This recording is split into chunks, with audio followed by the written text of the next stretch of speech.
اسماء برضو كان في قائمه الاهلي ولكن انتقلوا على الاعاره في انديه مصريه خلال طبعا فتره انتقالات الشتويه. علي معلول مفتاح اللعب، علي اماميه على طول، محمد شريف انطلاقه من طاهر، الهدف المبكر، يريح يريح يريح يريح يريح يا ولد يا محمد شريف امامنا، طاهر محمد طاهر عدى حلوه قوي، ومحمد شريف بروعه بلمسه رائعه، لكن جمله حلوه وبدايه روعه من محمد شريف. يمكن الهدف من اسرع الاهداف للاهلي بعد حوالي 55 ثانيه. بص الانطلاقه حلوه قوي من طاهر يا ولد على محمد شريف، اخر نفسه والاستلام باليمين ورايحه رايحه في الشمال.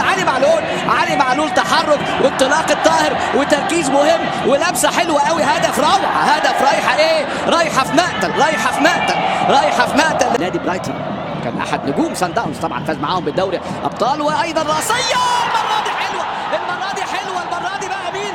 احمد الجندوسي. لسه بقول لحضراتكم من اللعيبه اللي بيطلبوا الكوره، يصنع هذه المره ايضا، واحمد الجندوسي في وسط الحصار الدفاعي الهش الضعيف يحول الكوره بضربه راس رائعه.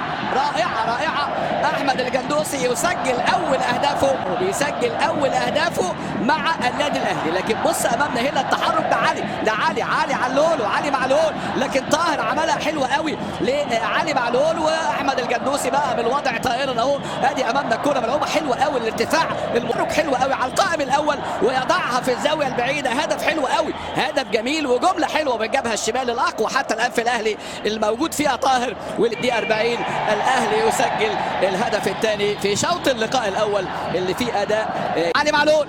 علي يلعب كرة حلوة، استلام الجندوسي يلعبها علي حلوة قوي، رافت يا ولد يا مسكت ختان ما بين علي معلول والجندوسي، وبروح رائعة الحقيقة من علي معلول كان ممكن يسجل، لكن كرة تكافئ رافت خليل. بقول لحضراتكم تذكروا هذا الاسم، رافت خليل في الدقيقة 90 هدف ثالث للاهلي، 3 نقاط و3 اهداف، ورافت خليل يسجل امامنا في هذه اللحظات، وسعيد اكيد رافت 19 سنة